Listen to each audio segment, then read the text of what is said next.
They tell me you're a man with true grit. What do you want, girl? Speak up at supper time.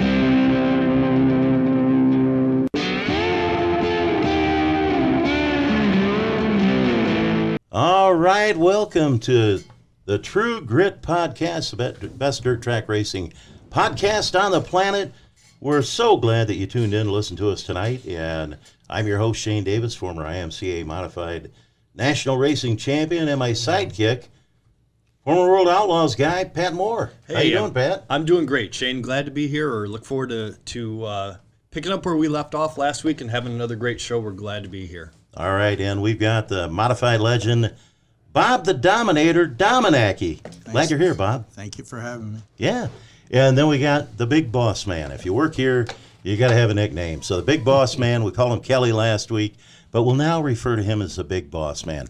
How you doing, Big Boss Man? I'm good, guys. How are you? We're doing great. Great. Awesome. So, hey, a lot of great racing going on this past week, and one of the tracks we'll talk about Thursday night, we kicked off the Lucas Oil Tour over there at Davenport Speedway. It was a dirt track racing promoted event, but Billy Moyer Sr., man, that guy, 62, 63 years old, and still getting it done, man. He got up on the high side, put the hammer down. It was really a two-car battle for about 28 laps, and then Moyer just kind of started to pull away. And I think by the end of the feature, he had about a straightaway lead over the second-place car. But great race in actions. The fans loved it, and, man, did they put on a show. Yeah, wow, what a show. You know what? Anytime you have after that many laps and you have side-by-side racing, one guy on the top, one guy on the bottom, it just puts on an absolutely phenomenal show. I actually made it there just in time to catch the end of that and then watch the modified race. Spencer Dirks had a heck of a run right around the top as well. So Yeah. It was a great program. Yeah, here it was top 10. We'll run them down real quick. We had Billy Moyer Sr. Picking off the win with Jason Papich second. Brian Shirley in that 3S car had a nice run, brought her up to third place. And Ashton Winger was fourth. Terry Phillips from down Missouri rolled home fifth. Tyler Bruning sixth. Tony Tosti seventh. Tony Jackson Jr. eighth. Jason Feger ninth. Dennis Erb Jr., the one-man band, come home 10th. Rich Bell from down in Sheffield, Illinois, got 11th. And the Dunright, number 59, Garrett Albertson, rolled home 12th place. So good show for Kenny Roberts Racing and the Dunright Racing Machine. So, hey, Bob, we're going to talk to you a little bit here now after those results.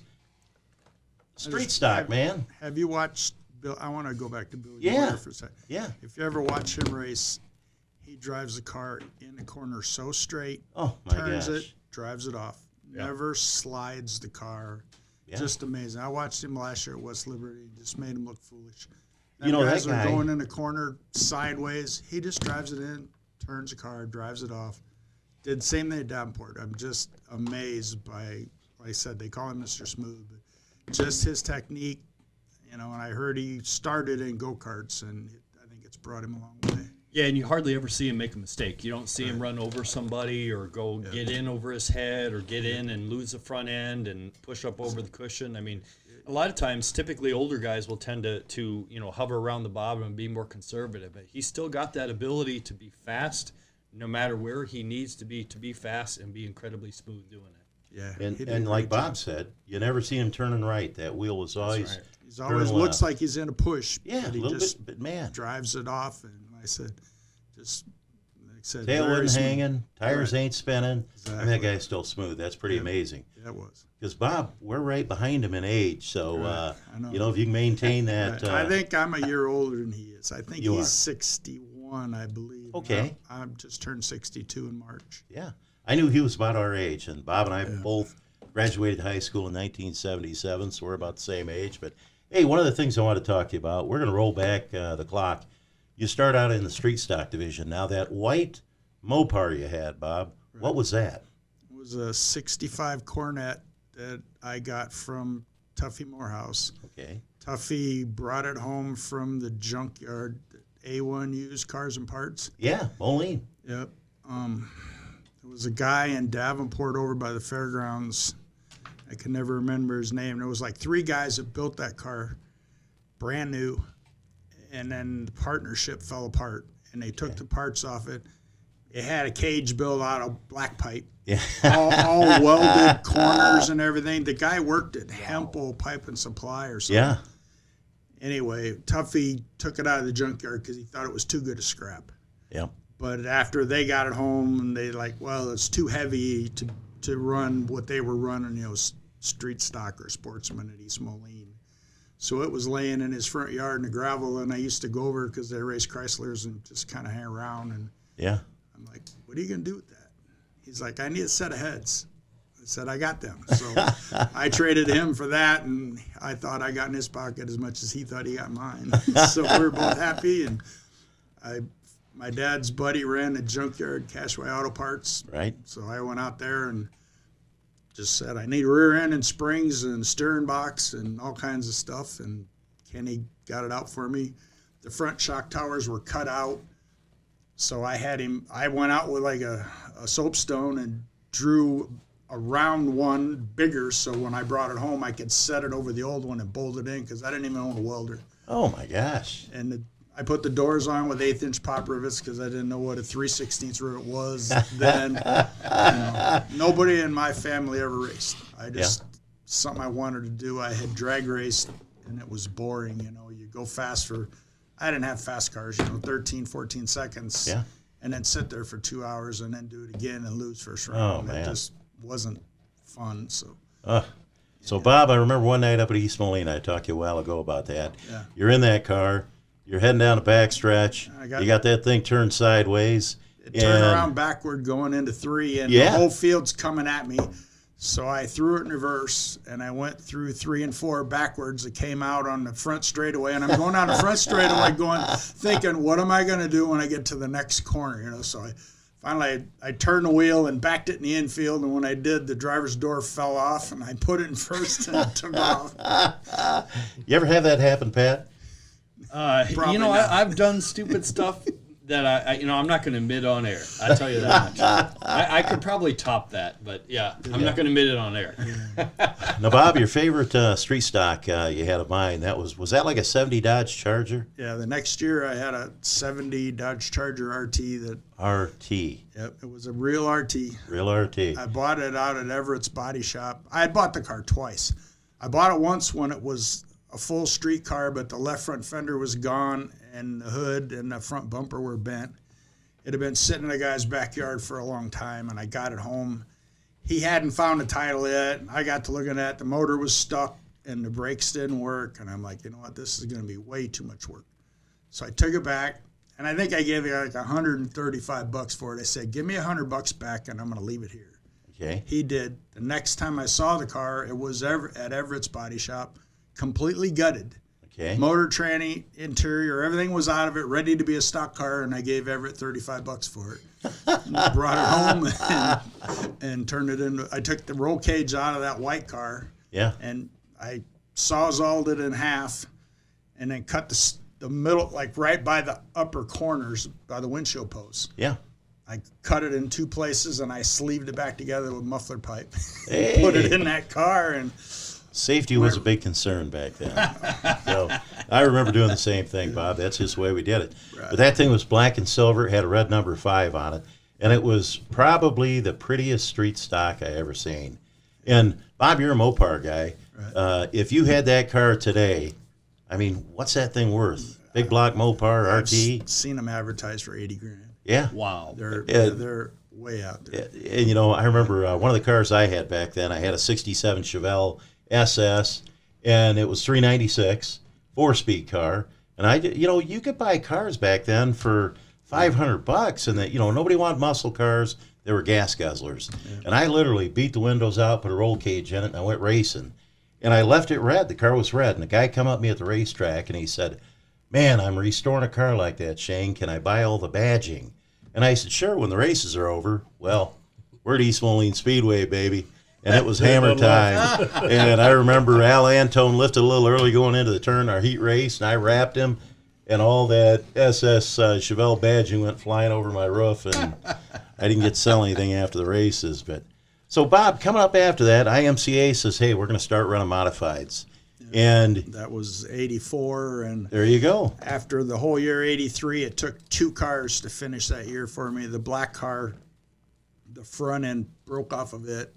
My brother-in-law gave me a 69 Charger, and I took everything out of that, and the back half broke off of it. Wow. So at the end of the year, they were coming out with they'd been running modifieds maybe, I guess, a year before, because the car I got was Bruce Housley's. Right. He'd raced it, I don't know, not very long. The modified. The modified. Right, okay. Anyway, so I wound up buying that from him. He took out his motor, transmission rear end. It had an Olds rear end with the Chevy motor.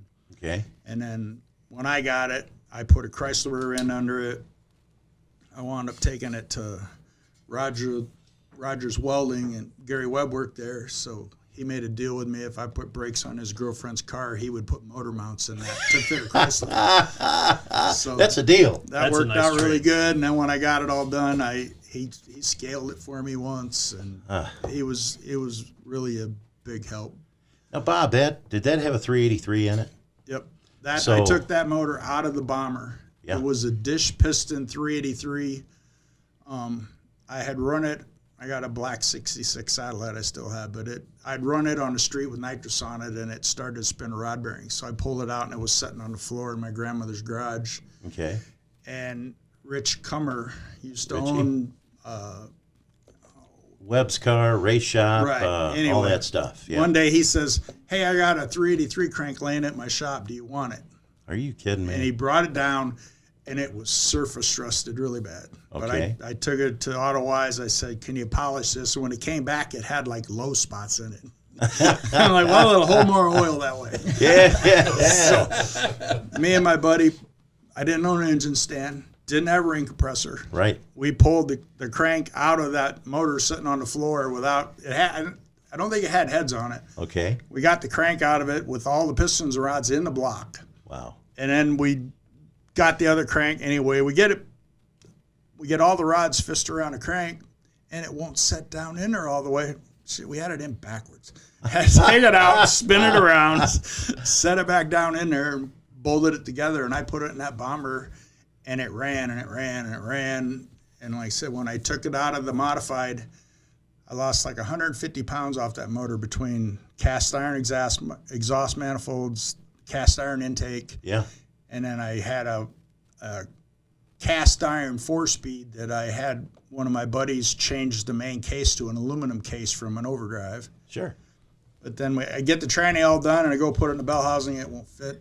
The front bearing retainer was bigger. Wow. So I had to find a guy with a lathe big enough to spin a big block Chrysler bell housing to bore that hole out for me. Oh, you kidding? Wow. And I found one of my dad's buddies had a lathe, and we did that. And then I went to put the clutch pedal in it, and it's right in the interior where your foot goes for the gas. I'm like, what?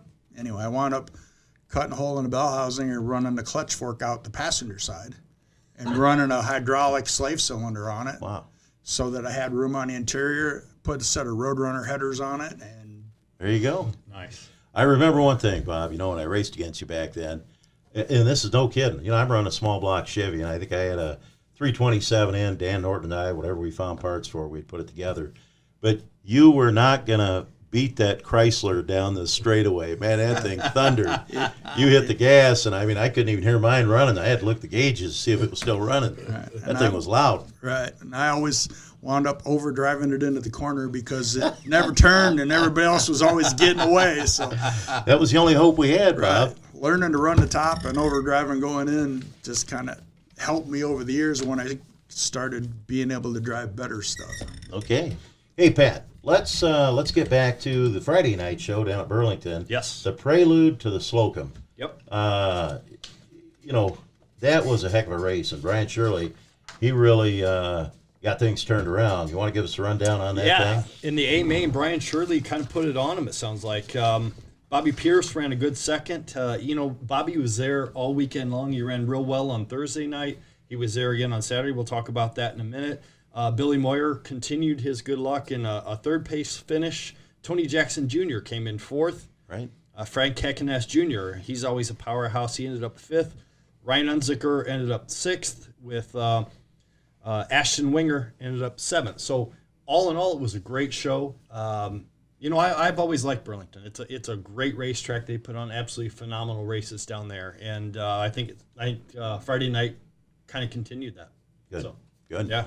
Yeah, you know, Great Bobby show. Pierce, that's one of those guys, he's going to put on a show, and it don't matter if he starts 14th or, on the front row, he's going to put on a show. And I think there's probably times that Bob sits down there and he's thinking, son, you know, he's got this wonderful top quality racehorse, and he's just got to pull the reins back a little bit on that kid because, you know, he drives every lap like his hair's on fire and it's a white flag.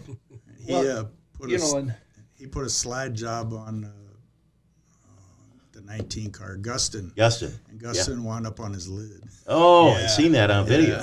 Yeah, Yeah, and I that tell you was- what, he absolutely gets the most out of his equipment, without a doubt. He never comes in where you say, you know what, if I would have just tried just a little bit harder, you know, maybe Yeah. I would have been there. But with that being said, he's always with a family-owned operation. I know they have a lot of helpers, but I have a huge amount of respect for him because the kid runs the wheels off that thing. yeah. For a family-owned operation, they're in the hunt almost everywhere they go. Yeah. You know, they were in the hunt down in at Bristol here Right. just a couple of weeks ago, and it's against the big guns on the big track.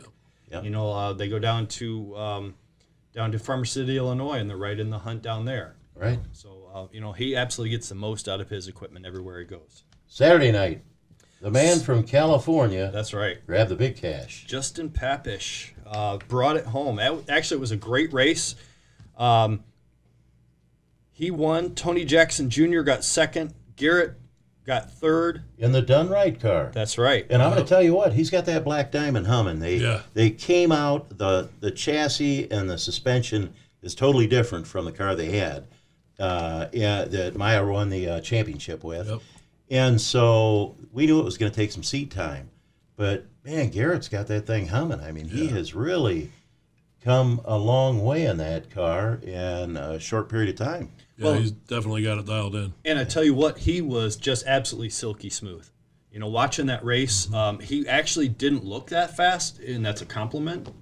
He was, he was on point, didn't wiggle the car. He was just silky smooth. And I actually, watching that race, I thought he might actually have a shot at this. Bobby had a good hard run going, got up off the rubber, and Papish got by him, and then he tried to overcompensate and jumped over the cushion and 1 and 2. It's really easy to do down there. Yeah.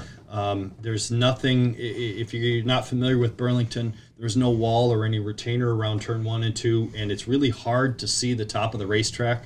So it's really, really easy. The top of the racetrack kind of flattens out, and it's really easy to lose the rear end over that. And it looked like that's what happened to Bobby there towards the end of the race, trying to make up for it. Yeah, got shuffled back to 8th. Yep. I mean, that's how quick it happens. So one of the things I want to bring up, and I didn't want to go into a lot of detail on it, but big boss man, Jeremiah Hurst, Yeah. not in the car Saturday night. No. He just recently lost his father, so Yeah. there's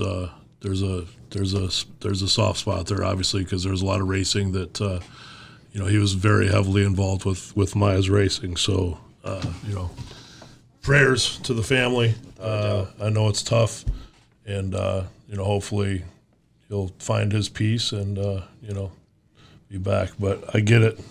I get It's it, a- man. it's a tough deal. I lost my dad, and I remember the first time I went to the racetrack without Dad, and it literally was the first time I was at a racetrack without my dad. And I'm heading down the pit entrance, and all of a sudden it hit me. And I pulled over, and I cried and cried and cried. And I said, come on, Shane, we got to get through this thing. And then finally the crying was over, and I went out and raced. And after that, it wasn't any easier, I don't think. But I thought to myself, hey, Dad would want me racing. And Pat, you've been through it. Bob, you've been through it. My It's dad's tough. still alive, thank God. So, Consider yourself blessed. so Pat, your dad, when you lost him, I mean, literally in a short period of time, your uncle, Yep. big part of the race team, your dad, your mom. Yep. How did you even go out to the shop? You got this beautiful it's got to be a 6,000 square foot shop. That's right. Yep. They 4 still have acres the of shop. property, beautiful, and it's just, I go out there, the toter home's got weeds growing up around them, and the stacker trailer, and It was tough. Oh yeah, it's tough, and that's something that's different than Mr. Dominacki. Is I grew up around it, so I'm a third generation racer. So I've been going to the races since I was literally a tiny baby. Sure. So I grew up around it. I've been immersed in it my entire life, and so that made that impact. And I feel for the whole '58 team because I know what it's like to lose the patriarch of our family, and it was incredibly hard. It touches me every single day when I go out to the shop and I look around for my dad, and I'll be working on something and I'll have a question or a thought will pop into my head, and there's just I'm getting better about it, but there'll be just that little sliver of where I want to turn and holler, "Hey Dad, where is the blank?" or "How did we set this up?" or "What was the tolerances that we used to put the the end lash when we put the motors together, stuff like that. So I miss him dearly. So Yeah. I know it's hard. Bob, you still got your dad. Yeah. All My right. dad just turned 80 on April 6th. And Dad had My mom's 80. 80 also. And Dad had that B&B shooting supplies forever, and we seen it on the side of the race car, and that was, a long-time sponsor. And eventually, how many years has it been since your dad sold the business? I think it's been 20. Wow. Time Doesn't flies. seem like that. Yeah, it does. Yeah. Yeah. Looking at the rest of these at these results, I'll go ahead and run through these. It was a stacked field down there. For a non-big tour show, and not taking anything away from the MLRA because it's a phenomenal show. But that's one of the things that I love about late model racing is that you can have a race at Burlington or Davenport, and man, you have some big guns showing up. Chris Simpson had a decent run, came home 5th. Ryan Gustin ended up 6th. Brian Shirley ended up 7th, and I'm sure he wasn't thrilled about that after Thursday and Friday's show. To come home 7th, I'm sure he wasn't super thrilled about that. Bobby Pierce ended up 8th after jumping over the cushion. Shannon Babb finished 9th, which that surprised me. Amazing. I think yeah. he was in. I think he was in a Bloomquist car that he ran so well at Eldora, and I expected him to come shooting through there. But Sure. sometimes passing's at a premium. And then Tyler Bruning ran 10th. Right. Tyler Bruning was he was hot as a $2 nickel down in Florida. So. Man, that kid, for him to go race an IMCA late model, and then all of a sudden he's running, with these guys. Wow. Yeah. What a change, and still able to get her done. But I think that's a testament to the level of competition, and you go through that lineup, and those guys could win at virtually any race out there. Yeah. Virtually. I watched the race from Hagerstown, Maryland, a Lucas race from Hagerstown, Maryland, and B-Shep obviously didn't have a real good qualifier. It started towards the back and ended up running it towards the back of the pack all night long, which when was the last time they ever saw that? Yeah. Hey, Bob, you drove late models for Daryl Dorsher, and that car was red, white, and blue. It was probably my favorite paint scheme you ever had. Red, white, and blue, and it had the Dominator on the bottom of the door. Right. Your son Robbie is honoring you this year, and Daryl, A throwback to by having that paint scheme. And I've seen pictures on the internet. The car looks absolutely beautiful. Yeah. Tell us a little bit about your time with Daryl, because, man, you guys are fast in that car. I was driving the 75 car out of Peoria. Right. But they were only wanting to run on Saturday nights. Okay. And the one year, the Governor's Cup was coming at Bluegrass. And Daryl used to come in to the shop I worked at Iowa Battery. Okay. And I didn't even know him. And he'd come in and get used battery. We'd used to get seconds from Case. Okay. He'd come and get them for his combines and his tractor and that. And he saw me working one day, and then he knew Doyle and Joanne pretty good. Okay. So he called down there and said, "Is Bob going to race at Bluegrass?" Well, they came and asked me. I said, "No, the 75 guys don't want to run on Thursday or whatever day that was going to be." And Daryl said, "Well, will you come out and drive my car?" Wow. And I didn't even know he had a car per se. Sure. And when he said it, I thought, well, he must have one. I thought he had a copy that Whedon had built or something. I really didn't know. I seen it. I guess I'd seen he pulled in at Davenport for a bush race one night when the kid from Hawkeye Auto Body was still driving. Yeah, Mike Luth. Right. Michael was driving and it had a 14 on it. Okay. I guess that was the first time I saw it, and then later he asked me if I'd drive it. And I said, okay, we'll meet you out there. And then after I thought about it, I should at least go out and see if I can fit in it, So me and Scott Ward went out and looked at the car, and it was a twin to Gary Webb's car. Wow. He called GRT and said, I want one just like Gary's. And like he Gary's. called Grove and said, I want the same motor he has. And I mean, there was not any money that wasn't spent. I mean, he bought the best there was, and we went out, and I think I finished in the top 5. Yeah. But Nice. Steve Speth was there, standing there with Daryl watching the races, and Yeah. Steve looks over, and Daryl's crying Is while he? we're racing. Oh, yeah. And Steve said, what's wrong? He says, that's the first time I ever seen my number on the scoreboard. Nice. So, You know, it's an emotional game. right. Yep. So then after we did that, then Daryl wanted to race at East Moline since 75 guys wouldn't come up. I'm Okay. like, all right. Now, we're still on the Bush Series when you went to East Moline. No, before that, before Before they the came Bush. there, it was just Daryl had the original car was a computer car. When Okay. GRT was doing that. He had I remember that. one car. He had an open trailer. Anyway, we were going to go to Moline, and the car still had 14 on it. And I'm like, can we change the number, Daryl? And anyway, I said, how about if we just take the 4 off? I said, instead of 14D, we'll just make it a 1D. And that's kind of how it That started. was kind of how it was born. For Daryl and for me, you know, Dorsher, Dominic, Daryl, Yeah. that all worked. Yeah. Nice. So that's where the 1D came from, and we raced there, did pretty good. I remember the first night we got paid, you know, I ran, I don't know, 6th, 7th, you know, nothing spectacular, but Sure. got a couple $100. Yeah. And they paid cash. So after the race, I walked over and I gave it to Vicky, and she said, what's this? I said, this is what we won tonight. She's like, wow, all I've ever gotten was a check for like $12 from Bluegrass. Nice. Nice. So Oh, man, that's awesome. from there, it was on. I mean, Yeah. we You had a lot of success had with less. Daryl. I mean, Yes. you guys, wherever you went, when you're running on the Bush Tour, you guys were fast. That and first year I drove for him, we went to the Yankee and wound up not qualifying for the big show, but started on the front row with Ace Ime. Okay. And for I the remember. non-qualifier, the Autowakers race, the 25-lap Autowakers race, well, Ace got the jump on me, and you know Ace, he ran the top everywhere. Yeah.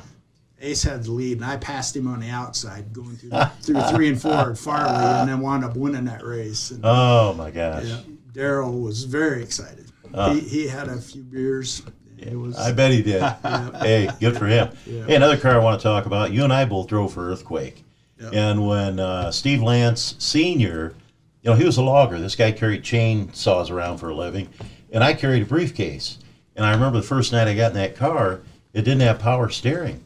And we led the feature down at Peoria up to the white flag, and I'm coming out of 4, and I look up, and I see that number 56 zipping by. He got me right at the line.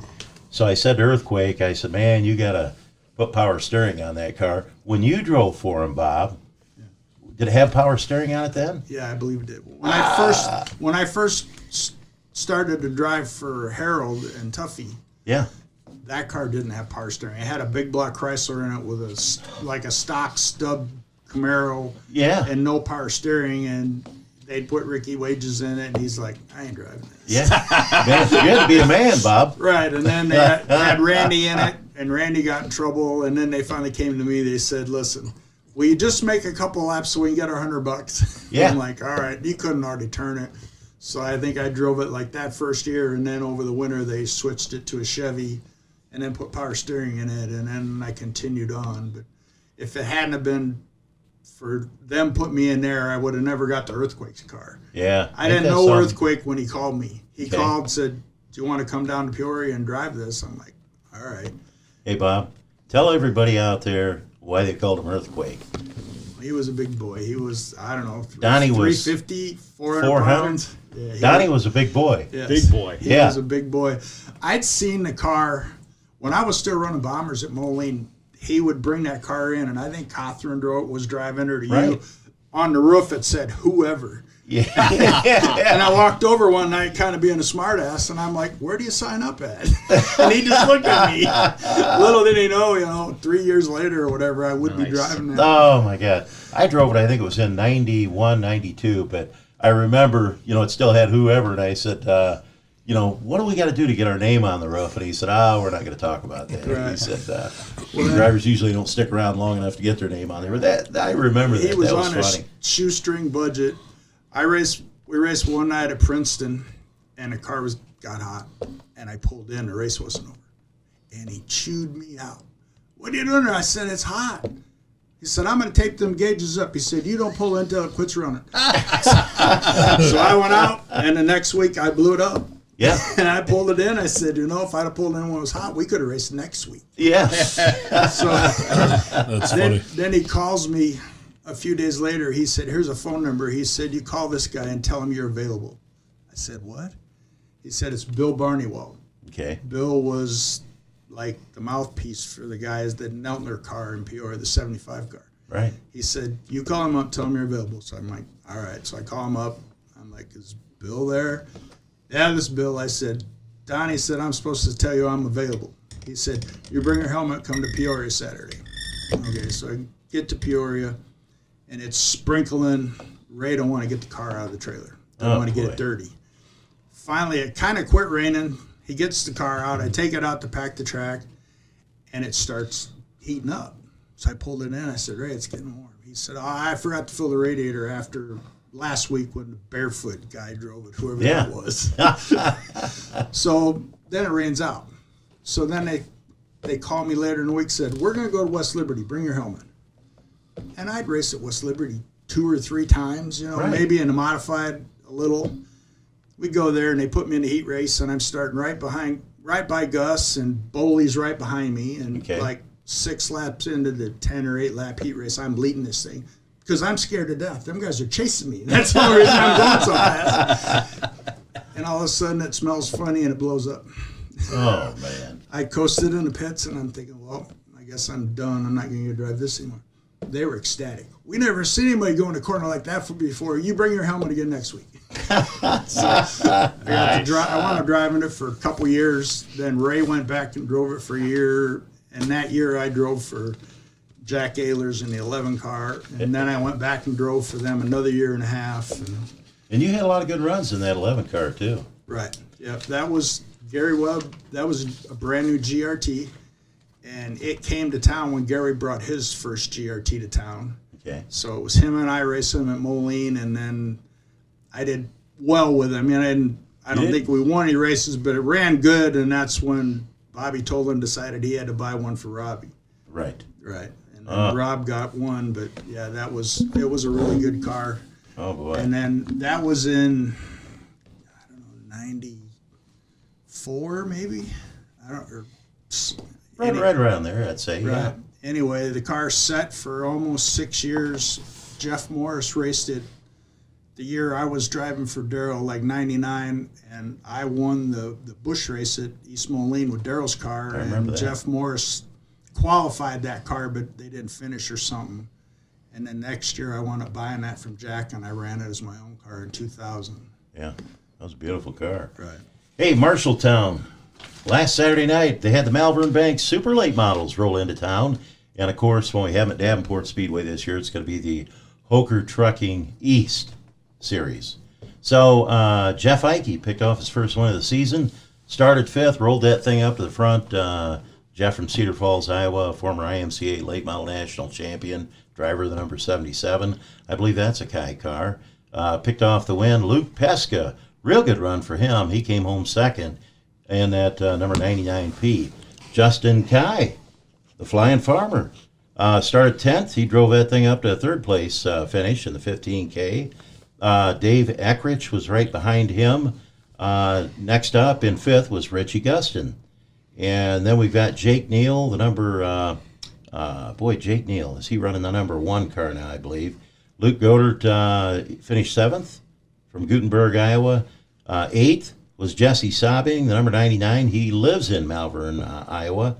And 9th was Matt Ryan, driving the number 07, former track champion at Davenport Speedway, former IMCA late model national champion, and then rounding out the top 10, Greg Castley from up in Waterloo, the number 73, and he's been around a long time. So good night of racing up there in Marshalltown, Iowa. They always get a great field of cars up there. I mean, if you go to Boone for the weekly show, or Marshalltown, or any of those tracks up there, I called IMCA country, man, they get a ton of cars. So, hey, here's the rundown. High bank, really fast little quarter Really mile. fast. It's a fun track to run. Yeah.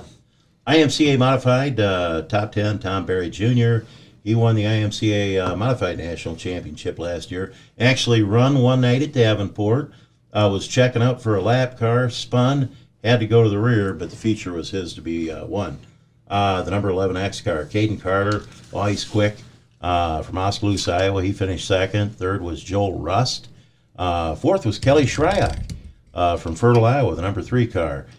Fifth, Tim Ward, and he's from Chandler, Arizona. Had a nice run at Davenport. I think he got third at Davenport on Thursday. Dylan Thornton ended up 6th. Jacob Hobshate 7th. Shane DeVolder 8th. 9th was Kyle Brown, and he's the gentleman who owns Harris Race Cars. So good run for him. Then rounding out the top 10 was the number Ethan Braxma, started 17th.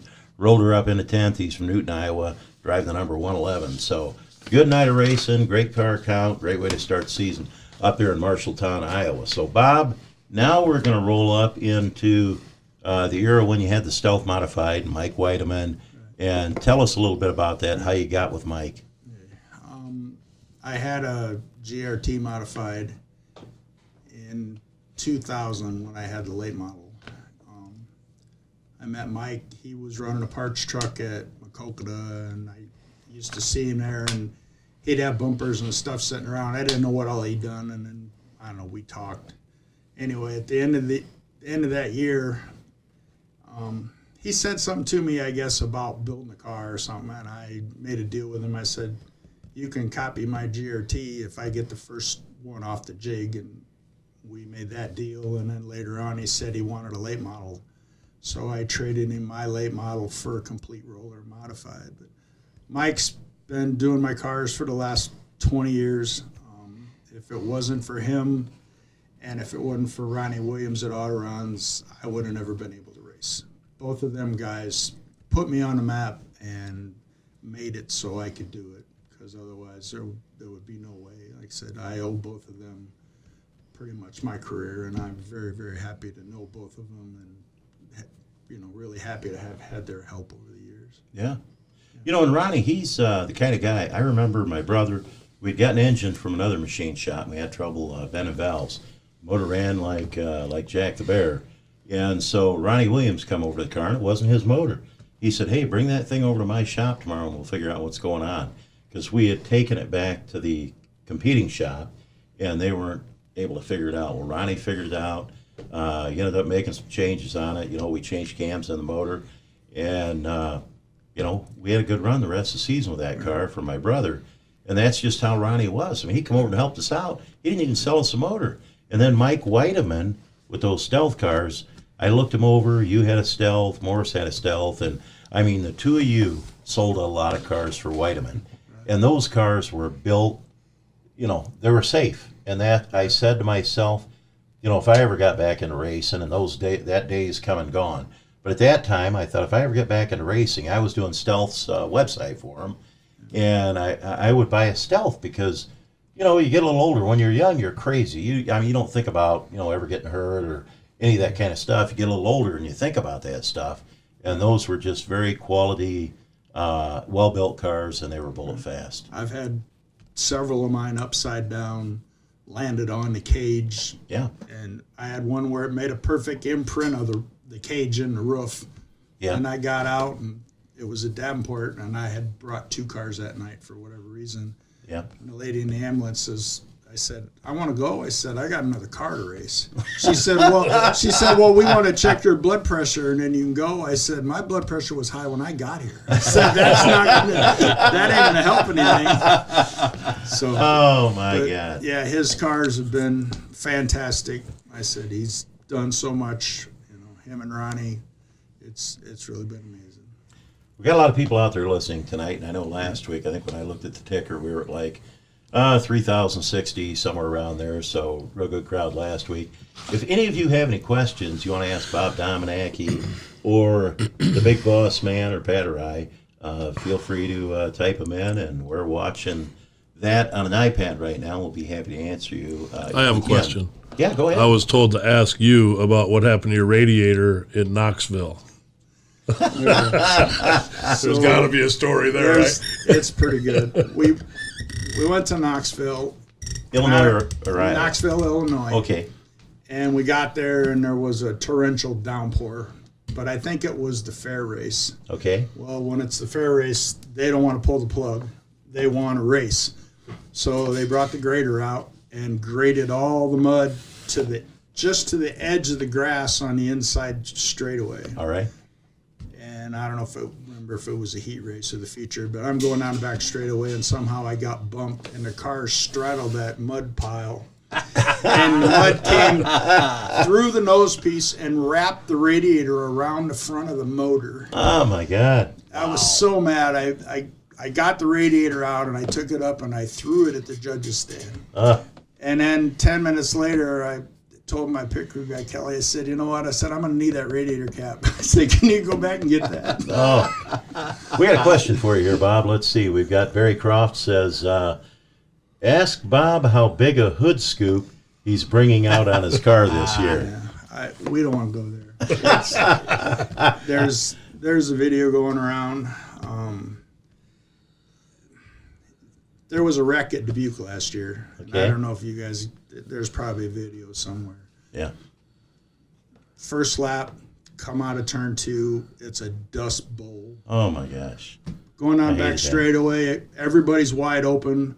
1 second, everybody's going straight. Next second, there's 4 cars sideways in front of me.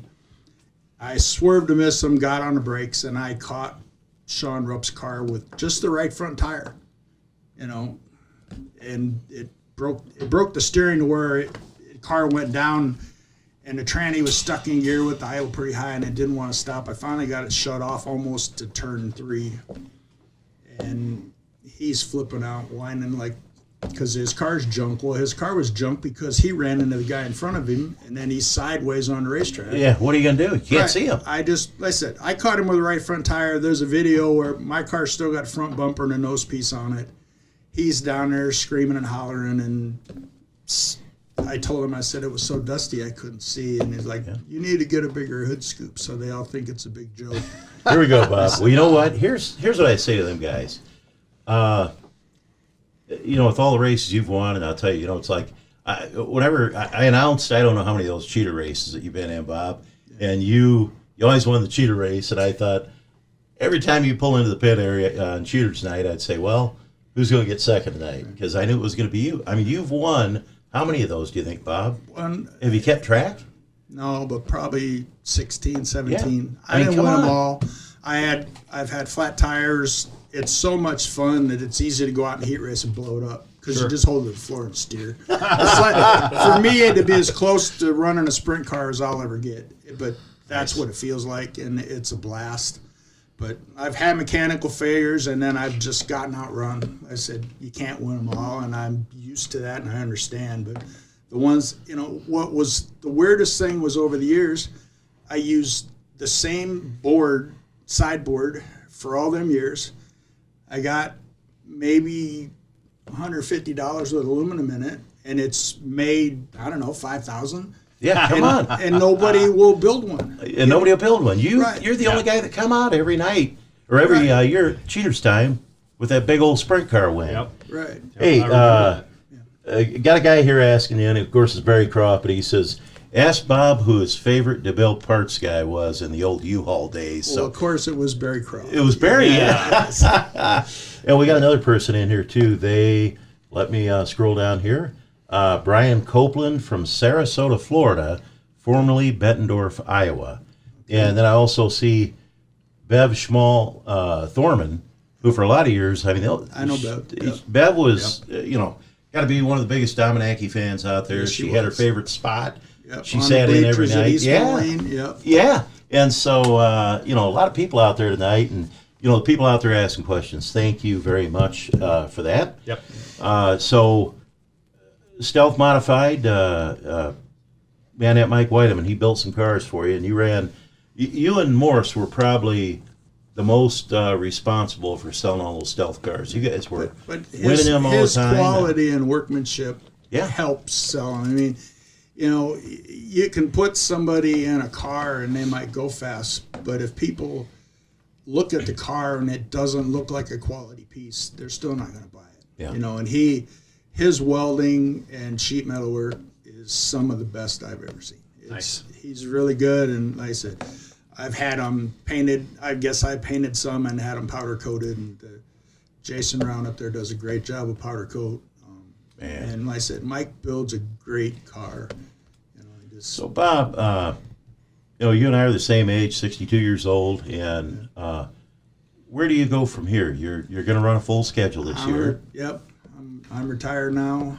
I'm going to run all year and trying a different program. I don't know if it'll work. I might look foolish, but hey, I you got know nothing what? else to do but try it. You know what? We used to say that. We'd try some funky setups on the car, and sometimes they'd work, sometimes they wouldn't. But unless you try, you don't know. And even Morris, when he's running them stealth cars, I remember he ran one of those cars one night, and he brought it back to the shop, and he's out there with the grinder, the cut wheel, and the torch, and cutting the whole right side off of it because he thought he'd try something that would work a little better. They put it on the car. He won races, and I just thought to myself, my God, how do you cut that new car apart? But he did. They passed that information back to Mike, and Mike was able to.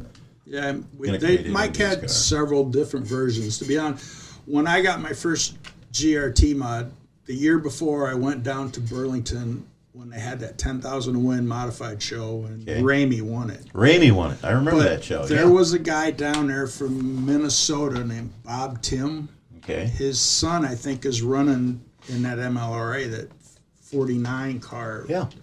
I believe that's his son. I think You would assume. right. I'm assuming, but he was the fastest car down there in that feature. He came from the back, and he was coming. He just ran out of laps, and I went over and looked at that car. Everybody else's tires were bald and junk.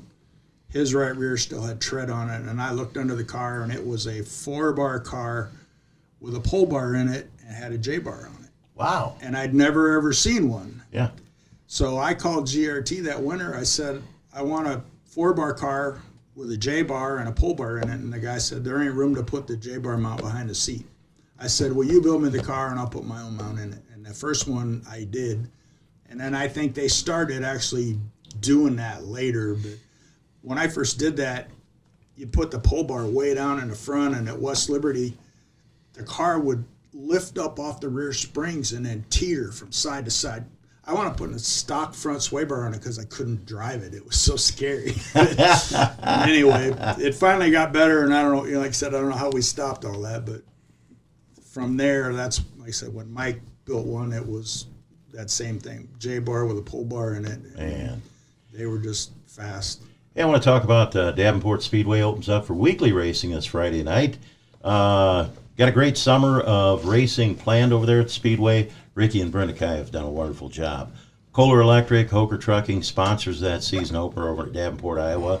And coming up this Friday, it's going to be 1,000 to win IMCA late models. So we ought to have a nice field of cars for that one. And 1,000 to win for IMCA modifieds. And we'll also be running IMCA Sport Mods, our street stock class, and a 4-cylinder class. But 1,000 to win late models, 1,000 to win modified. So And it's a mark that. fast shaft qualifier for the mods, I guess. So Bob, explain that to the people out there. If you win, That, I guess that gets you into the race at Knoxville, Iowa or something. yeah, I believe. Nice. yeah, that'd be real nice. Hey, speaking of Knoxville, Iowa, have you ever run up there? Oh, yeah. I ran there in the modified, and I ran there in 75 car. Yeah, a lot of fun. Hey, so it's $12 for adults, $5 for kids, 5 to 12. Kids 4 and under are free. Pit passes are $30. So get over there. Hot laps are at 6:30 p.m. and then racing's going to follow right after that. So mark it on your calendar. We'd love to see you over there at Davenport Speedway coming up this Friday night. K Promotions, Mississippi Valley Fairgrounds. And I got to say, of all the tracks that I go to, the fairgrounds, they've got this pristine, manicured grass over there. They're always doing upgrades. They built that bar underneath grandstands. I don't drink, but it's still state-of-the-art bar and second to none. And after the races, gives the fans a place to go and meet some of their favorite drivers. And the other thing they're doing this year is changing the scoring. Everybody's gonna have transponders. There you go. So that should, I think that should immensely impact. how well it gets scored. Because before, your people are human. You know, they can only see so much at one time, and a lot of times the driver thinks he knows where he was versus what the scorekeeper thought he saw. That's right. 2 laps before when they had a yellow. When it just. I'm so happy they did that. I think it'll really help a lot. Yeah, I agree. Yeah, technology is a great thing. Name a better value in the Quad City area for getting out with a good family entertainment than spending a night at the races. Right. And it's For a 3 first-class hours or facility, more. without a doubt, for $12. I mean, you can't go wrong. It's a fun racetrack to run too. Yep. So. And Al and Ricky are doing a great job on the track. Oh, kid. I said, I think we're going to have a lot more racetrack to race on this year, which is why I'm kind of changing my program a little, and hopefully it helps out. And we'll go fast. I'll be pulling for you, Bob. Man, get out there. I pull for the old guys. Right. I pull for Webb. I pull Want for to qualify Dominacki. and finish. That's it. Qualify and finish. All right. I like that. Shane, you mentioned Knoxville, Iowa. I wanted to touch on the sprint cars opened at Knoxville this last Saturday.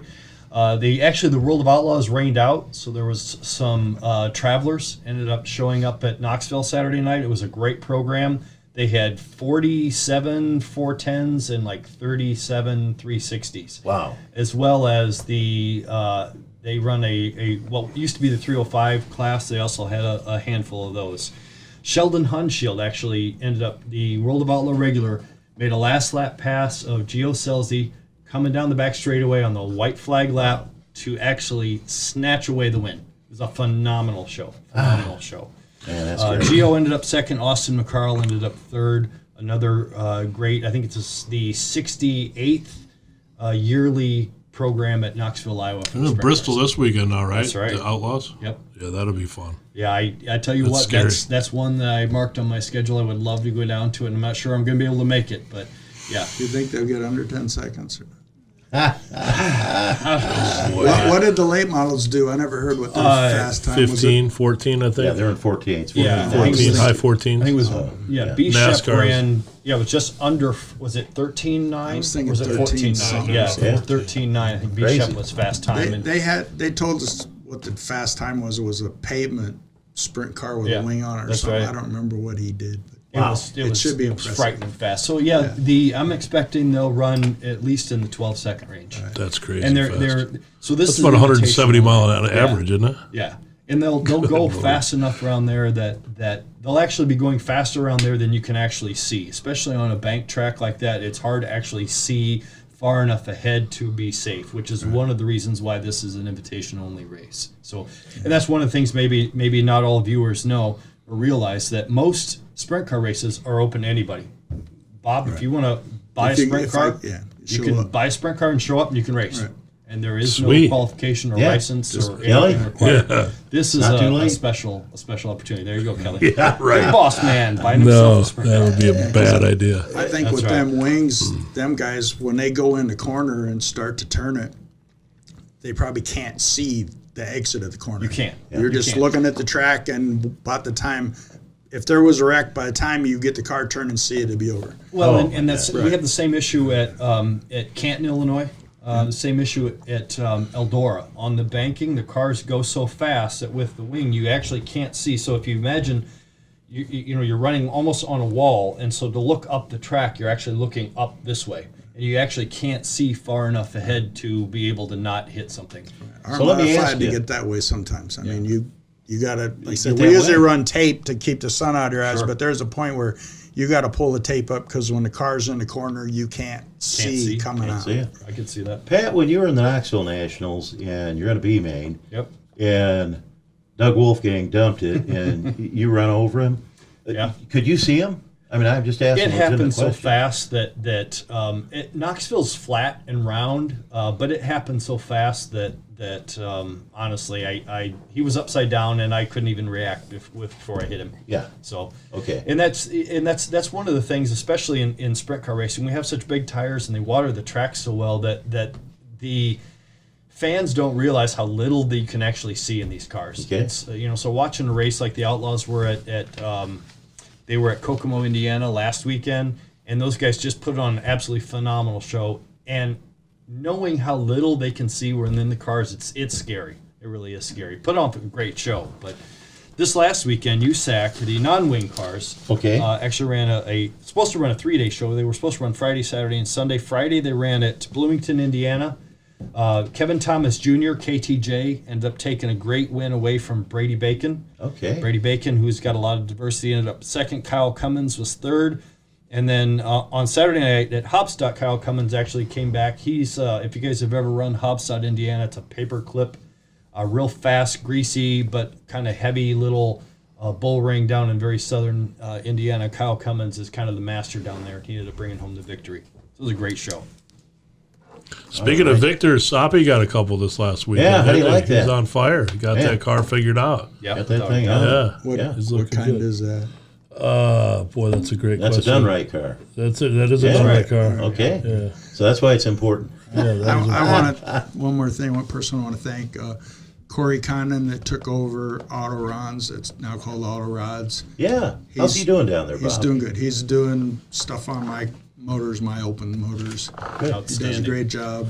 And I'm really happy to have him. Yeah. When Otto comes home in the summertime, does he still go down and help out? He did last year. I don't know what his schedule is this year yet. I haven't really had a chance to talk to him. And Otto's getting up there in age, and you start thinking about, Auto Rons and, these quality machine shops with people that really knew how to take care of things. And down at Abraham's, Ty Hollowell's got to be, in his upper 70s now, and he used to do all the work for Arnie the Farmer Beswick on his drag cars. That's right. And so you look at these old machine shops, and I just mean they've been around forever. They do quality work, but it's nice to see. The crate motors are putting them out of business. They're putting them out of business, and it's not a good thing, especially right now. The Elderbrock was making the heads for GM, and they're moving the plant. And I heard two stories. I don't want to be the gospel.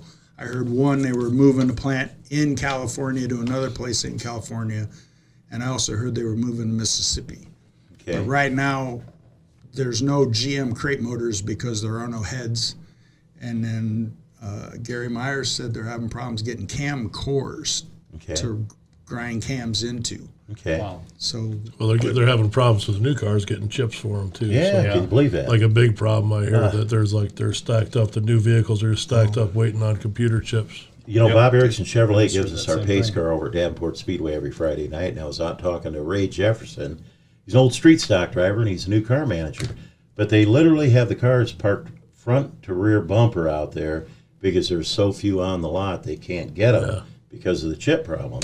And he said the used cars, Going through bumper the to roof. bumper too, you're not selling new cars and getting trade-ins, so guess what? You don't have a lot of used cars. So he said it literally is the best sales year that they've had in a long time. Used cars are But- going for more than Top dollar. than retail. Yeah. I mean, they're at the auction. They're going for more than retail. is that because they can't? Like Some of crazy. the chips have gold in them. Is it because they can't get gold, or do they I'm know? not sure if COVID it's shut down a lot of the chips. So I just bought a new truck here about 2 weeks ago, and I didn't plan on trading in my car, and they were begging me to trade my car in. they're going They for were- stupid They were money. all but throwing Stupid money at me, and I'm like, well, I'm going to keep my car. Especially, Pat, definitely. tell Bob Dominacki what you bought. I bought a Ram 1500. There you go. Proud of you. He's a Mopar Did you get the guy. I've got a new TRX with the friend. 706 horse motor? I in it? did not. I did not. I probably should have. I've Probably got should a have. 700 horsepower Hellcat. Oh, with do a you really? 6-speed, Oh, my God. 2015.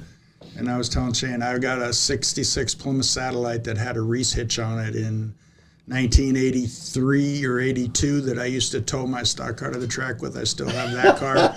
And then Nice. last year I bought a really, really nice 66 Grand Prix that's black and the straightest thing you ever saw in your life. It's Oh, my God. spectacular. Yep. We That's have great. Barry from Lafayette, Indiana, is on watching us online. He was saying that the Subaru there in Lafayette, Indiana, is shut down because they can't get cars. Just seeing comments. Wow. So it seems to be pretty universal. Yeah, I got on Iowa Racing News, and I downloaded the East Moline Speedway schedule for this season. Now, Jeff Peterson will be promoting that track on his own, not the Peterson family, but they're showing April 25th for the season opener, which is this Sunday. Have you heard about that, Bob? Sunday I night? saw it written a couple weeks ago when they bumped bumped it back a week. Okay. Yeah, All right. but I didn't know. So that's what I got, April 25th. Certainly go to their website and check it out. And then, Hopefully the weather gets better before the weekend. yeah, no kidding. My God. Yes. And I want to tell people about a couple of things. Gary Webb, 50th season in racing. It's his birthday, 72 years old, and they put together a new website, and it's GaryWebbRacing.com, GaryWebbRacing.com, and that one his son did, and it's a wonderful website. It's got pictures, history. He's got a video on there, and have we got the video on Dunright's page? Yeah. Shared it this morning. Wonderful I saw it video. too. Nice. You got to watch it. Take a couple of minutes, watch that thing. It's great, and what a testament to a guy who has been on, the king of the hill for so many years here. And I've seen this evolution with Gary Webb. Ronnie Whedon, I remember when I was a kid going to Davenport Speedway, and when you sat in the grandstands over there, you were either a Mel Morris fan or a Gary Webb fan or a Ray Guest fan. They all had their garb on. The Ronnie Whedon people all had blue with their red and white stripes on it. And I don't know if you remember the little chant the Mel Morris fans. I was just, Okay, Bob. when I was a kid, I went over there and I rooted for the convertible. That's all I can remember. That's it. There you go. That's Carter. But anyway, Webb's been on top a lot of years. He's a true gentleman, and I just feel blessed. I've been able to watch him race. Feel blessed to watch you race, Bob, because I got out of it in 2000, and you're still out there getting her done. This will be my 41st year. 41st year. My God, is that crazy? Right, because I found some stuff that got moved from my mom's house, and it was the little card that Vern would give you at Bluegrass. Sure. Said street stock driver 1980. Oh my gosh, that's It had wild. my name on it. Yeah. Now, did you think back then, Bob, you were going to be in it 41 years later? I didn't know if I could be in it next week. My dad was like, "Yeah, this is just a phase." Yeah. He kept waiting Just for say, me to grow out of it. I'm going to grow out of it, Dad, but give me some more money. But they always called me my son the car. That's what he used to That's say. awesome. That is awesome. That's one of the fun parts about doing this show and getting more involved in the local racing and the stock car racing. And I have a huge appreciation for it. Is getting to meet guys like you, because I've grown up, been around it, but not necessarily involved in it my entire life. And so getting to meet guys like you is a pleasure. I and appreciate an honor. you guys having Yeah. me on. It's been really fun. Yeah, we're glad to have you on, Bob. And then, about ready to wrap things up. Any closing words you want to have for anyone? I want to thank Peterson Plumbing. They've been helping me for Boy, they've been with probably you a lot of years. 10, 12 years. And, I was doing a job out in Long Grove, and Peterson was the contractor for it was a sewage substation. Sure. Whatever. Anyway, Bob Peterson came and asked me. He said, "Will you come down to my shop? I want to do something for you." Wow, I was amazed. that's amazing. Yeah. So Bob Peterson, they Yeah, sponsor he our retired, IMCA and late now models. Paul still sponsors me. So Bob's probably just out there tinkering with old cars. He's got a grandson, I think, is racing go-karts. Oh, so no I kidding. think Look I out. think they're having some fun. Yeah. Nice. Then we got Kohler Electric Company. Tim Kohler, his dad's retired now. Tim was a former street stock driver for a lot of years. Yep. Good driver. Yeah, and they sponsor the racing over there at the Speedway. We've got a couple other sponsors, too. We got Bob Erickson Chevrolet that sponsors one of our classes and provides the pace truck. And then Hoker Trucking helps out an awful lot, sponsoring races over there at Davenport. That's right. He's a huge supporter of Hoker racing. supports. I got introduced So to many. him down in Arizona a couple years ago. I was Okay. wandering around in the pits before the races and walked over, and they were working on Bobby Pierce's car. And there was a guy standing there. I didn't even know who he was. He was on Tyler Madigan's crew. Okay. And Hoker walked up. I didn't know, and Tyler's guy, introduced me to him. Yeah. I didn't know who he was at the time. So Jeff Hoker went to high school with Ricky Kai. And that's a connection there. Nice. Any closing words, Pat? Hopefully next week we'll maybe have some video highlights to be able to touch on as well. Very cool. Again, a huge shout out to Kelly at Dunright TV. This is a phenomenal studio, and I want to give Kelly a plug at Dunright TV. It's a great location and another great show, Shane. Look forward to doing this again next week. Yeah, me too. Hey, big boss man, any words of wisdom? Well, thank you. And, it's opening week everywhere. Yeah. So, everybody's got their cars ready. Mine's not quite ready yet. Yeah. Which means bear with us. Yeah. We've got a big weekend this weekend. We're going to be in Davenport, Donaldson, 34 Raceway on Saturday, Sunday East Moline, and Dubuque. So Wow. we got a full slate. Got some new guys, so we're going to be training some new people. So bear with us a little bit. We might have some hiccups, but That's all right. we're going to get through it. And thank you guys, man, because that's I'm just trying to help out, man. Yeah, and you're I doing a good appreciate job. you guys doing this, and appreciate all the help. Now, what about our support staff here? Support staff, Sonny and the rest of the crew, Thomas, Wilk. Yeah, we got a couple more guys coming, but yeah, these guys are top notch. Again, this is new to them too. Yeah. So we're going to continue to get better. That's the goal, is just to get a little bit better every time. All right. Well, hey, Thank you. that'll wrap it up. Thank you, gentlemen. All right. Thank you, Bob. God bless all you great race fans out there. We really appreciate you tuning in. We'll be back here again next Monday night, Pat, 7 to 8 o'clock. And With highlights. With highlights, Yes, yes. sir. That's right. So that's pretty cool. So with that being said, we'll see you next week. God bless. Have a great week, and we'll be seeing you around the track.